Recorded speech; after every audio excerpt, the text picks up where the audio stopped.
Hello everybody, today we are doing chess lesson 2.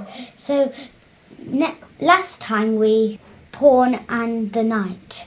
So this time we are going to do the bishop and the rook. So we are going to teach you the moves of the bishop and the rook. So first, the bishop. The bishop starts in this position at F1. Sometimes the other bishop starts at C1.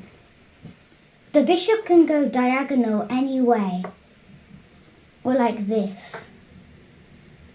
It can go as far as it can, like this. It can go as far as you want. The rook sits in the corner. It can only go up, down, left or right. For example, it just moved forward. Now, as an example, it moved right. And now it moved back. In the next episode, we will learn about the king and the queen. Bye-bye.